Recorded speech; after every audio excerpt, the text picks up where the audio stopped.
वास्तु वाले होते हैं लोग, बहुत तोड़-फोड़ करवाते हैं। भारत जी, मुझे एक बात का जवाब चाहिए। जब मार्केट में क्रैश आता तब आप लोग क्या करते? हेलो एवरीबॉडी, कैसे हैं सब? मैं आपकी तन्वी अरोड़ा मक्कड़, आपकी अपनी astrologer, tarot card reader, vastu consultant and numerologist. आज लेकर के आई हूँ एक पॉडकास्ट श्री भरत बंसल जी के साथ, जो कि शेयर मार्केट की पूरी नॉलेज रखते हैं। और आज हमारे जो मेन टॉपिक्स भी रहेंगे वो रहेंगे women empowerment, share market and कैसे शेयर मार्केट एक्चुअली में हमारे प्रोफेशन यानी कि एस्ट्रोलॉजी के साथ बहुत गहरा ताल्लुक रखता है। तो आइए स्टार्ट करते हैं। Shri Bharat Bansal ji, how are you? I am good, Tanvi. Thank you for having me on your podcast. The Gonna pleasure be a is lot of fun today. yeah, it is going to be. Yeah. So Bharat ji, मुझे आपसे एक बात, actually मैं कई time से इसके बारे में नॉलेज लेने की कोशिश कर रही हूँ, और मेरे ही साथ नहीं बल्कि many women around the globe they want to know, जैसे एक होम मेकर हो गए, हाउस वाइफ हो गए, जानना चाहते हैं कि शेयर मार्केट विमेन एम्पावरमेंट में क्या रोल प्ले करती है। अब जब भी शॉपिंग पे जाते हो, जहाँ से भी आप सामान खरीदते हो, आज ही आपने गोल्ड की चैन ली, आप कल्याण ज्वेलर्स पे गए, कल्याण की सेल्स बढ़ी, उसका शेयर बढ़ा। जिस दिन वुमेन्स ने शॉपिंग करनी बंद कर दी, शेयर बाजार क्रैश हो जाएगा। ओह, ये वुमेन एम्पावरमेंट का स्टॉक मार्केट पे असर है। तो इसका मतलब सब आदमियों को अपना शुक्र बढ़िया करने के लिए लेडीज को भेजते रहना चाहिए। लोगों की, लड़कियों की, लेडीज की क्या मेंटालिटी रहती है, अच्छा जितना पैसा बचता है बचा लो, बट वो डरती हैं शेयर मार्केट में इन्वेस्ट करने से। रीजन है कि पैसा डूब जाएगा, गैम्बल है। इसके बारे में आप क्या कहेंगे? जब तक उनके फैमिली उन्हें सपोर्ट नहीं करती, तो लेडीज के अपना प्राइवेट पैसा है, ये फर्क है इस चीज में। पर अगर आप पैसा डालो तो वो रिस्क फ्री है, उसमें रिस्क नहीं है। सिर्फ वो पैसा अपने हस्बैंड से बचा के रखना चाहती है, इसलिए मार्केट में नहीं डालती। ओके, तो Bharat ji, Gen Z, the most popular thing in the world today, right now. या तो जेन ज़ी आजकल मार्केट में बहुत इंटरेस्ट ले रहा है, जो हम सुनते हैं, देख रहे हैं। जेन ज़ी के लिए क्या एडवाइस देना चाहते हैं? आप 100 जेनजी के पास चले जाओ और उनसे पूछो आप एफडी में जाओगे, म्यूचुअल फंड में जाओगे, क्रिप्टो में जाओगे, वो 95 क्रिप्टो में जाएंगे। Gen Z is the risk taking generation, उन्हें रिस्क में ही मजा आता है। इसलिए मैं एडवाइस दूंगा, रिस्क लो, पर फिर भी थोड़े पैसे से ही लो, बड़े से मत लो, पर वो रिस्क जरूर लेंगे, वो नहीं मानने वाले।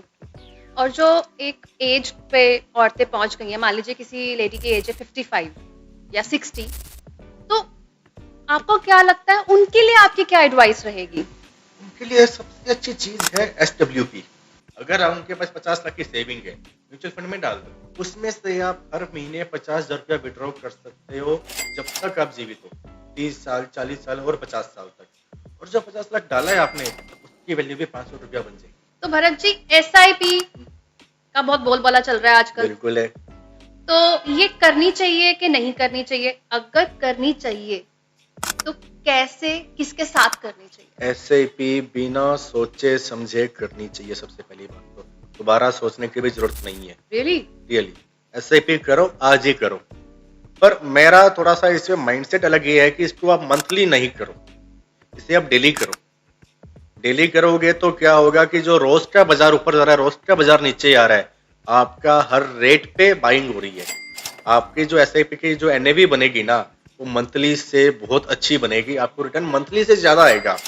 तो मंथली के बजाय डेली SIP पे चलो और फिर SIP का जादू देखो। तो तन्वी जी, ये बताइए आपके स्टडी के हिसाब से ये साल शेयर बाजार के लिए कैसा रहेगा? बहुत ही बढ़िया क्वेश्चन पूछा है। लेकिन मैं सच बताऊं तो जो पहले के 4 महीने होंगे ना, जनवरी से अप्रैल, यस, उसमें लोग रो पड़ेंगे, बहुत दिल टूटेगा, सडन चेंजेस होंगे, बहुत ज्यादा कंफ्यूजन होंगी। लोग सोचेंगे यार हम करें इन्वेस्ट, ना करें, क्या करें, हम ठीक कर रहे हैं कि नहीं कर रहे हैं। ये होगा पहले के 4 महीने। और फिर उसके बाद अगर हम भरत जी बात करते हैं सेकंड सेमेस्टर की, मई से अगस्त, बिल्कुल जी, उस समय बहुत तगड़े स्कैम्स होने के चांसेस मुझे नजर आए थे।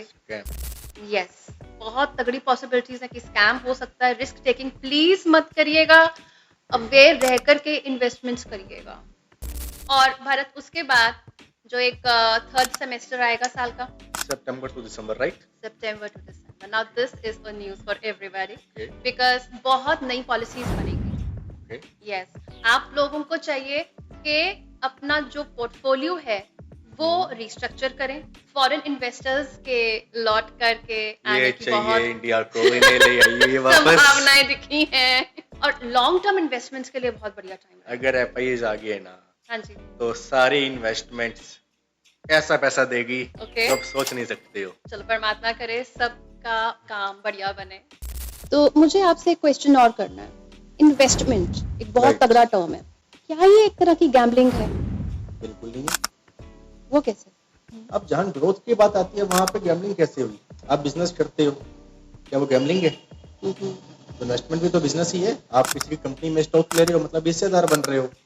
आपने कंपनी में शेयर खरीदा, आप उसके पार्टनर बने हो, और जितना बिजनेस उसका ग्रो करेगा आपका पैसा ग्रो करेगा, तो वो गैम्बलिंग नहीं है. क्या कम पैसों से भी कभी ट्रेडिंग शुरू करनी चाहिए? मैं नहीं मानता. क्यों? मैं इतना मानता हूँ अगर ट्रेडिंग शुरू करनी है हम्म, तो 25-30 लाख रुपया कम से कम आज होना चाहिए किसी के पास. नहीं है तो आप ट्रेडिंग भूल जाओ. सिर्फ और सिर्फ इन्वेस्टमेंट सोचो, म्यूचुअल फंड सोचो. महाराज जी एक राज की बात बताइए. पूछिए.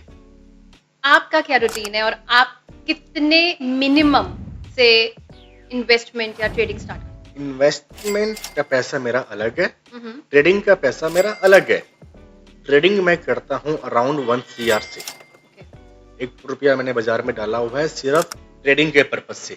Investment is a different thing, वो मेरा अलग पैसा है. इन्वेस्टमेंट है, राइट? ये कहाँ से शुरू करते हैं या कहाँ से शुरू करी जा सकती है और क्या ये वाकई में मैजिक है? अगर 1980 में आपने 10,000 रुपए मार्केट में डाले होते तो उसके क्या वैल्यू मानते हो आज? Approximately 10 lakhs, maybe 20. 1,000 करोड़. ये वाकई में मैजिक है. अब This is a magic. Time कितना देते हो? अपार समुंदर है, जितना भर सकते हो भरो. Wow, that's amazing. That's actually a magic. तो मैजिक. Yes. तो तन्वी जी एक और क्वेश्चन मेरे मन में आ रहा है. हाँ जी. ये बताइए इस साल कौन सी ऐसी बिजनेस है जो बहुत फ्लरिश करेंगे? भाई ये बहुत ही अहम साल रहेगा. बिजनेसेस जैसे मान लीजिए कम्युनिकेशन सेक्टर का बिजनेस बहुत बढ़िया चलेगा. Okay. AI बेस्ड कंपनीज का बिजनेस बहुत अच्छा चलेगा. मेंटल हेल्थ रिलेटेड बिजनेस बहुत अच्छे चलेंगे. Secretaries type. Then real estate का बिजनेस इस साल बहुत अच्छा रहेगा. ध्यान से करें तो कोचिंग बिजनेसेस बहुत अच्छे रहेंगे. Education type. एजुकेशन टाइप के बिजनेस बहुत अच्छे रहेंगे. महाराज जी एक बात बताइए, जी. अगर आपके साथ कोई इन्वेस्ट करे, हमारे साथ कोई इन्वेस्ट करे तो इसलिए करे कि जब कोई हमारे पास आता है तो वो एक भरोसा लेके आता है, एक उम्मीद लेके आता है कि हम उसका भविष्य अच्छा बनाएंगे, उसके साथ कोई फ्रॉड नहीं करेंगे, उसको कभी कुछ गलत चीजें नहीं बताएंगे बाजार के बारे में. और हम इस चीज की कदर करते हैं कि आप जब अपना पैसा लेके आते हो ना तो आपका पैसा कोई चोरी का पैसा नहीं है, आपका आपकी मेहनत का पैसा बना हुआ है, जिसकी रिस्पेक्ट करना हमारी जिम्मेदारी है. Well that's very very good. So okay Bharat ji, अब हम स्टार्ट करते हैं आपके साथ अपना एक रैपिड फायर राउंड. मजा आर यू आएगा. Okay with it? Are Yes. You ready for that? Yes. Okay then let's just start it. Trading के लिए क्या बहुत पैसा चाहिए? यस. ओके. लॉसेस का मतलब है ट्रेडिंग छोड़ दो. बिल्कुल छोड़ दो. ट्रेडिंग के लिए क्या पूरा दिन स्क्रीन देखना पड़ता है? बिल्कुल देखना पड़ेगा. ऑप्शंस ट्रेडिंग बिगनर्स के लिए है कि नहीं? नहीं है. ट्रेडिंग में सक्सेस गारंटेड है? नहीं है.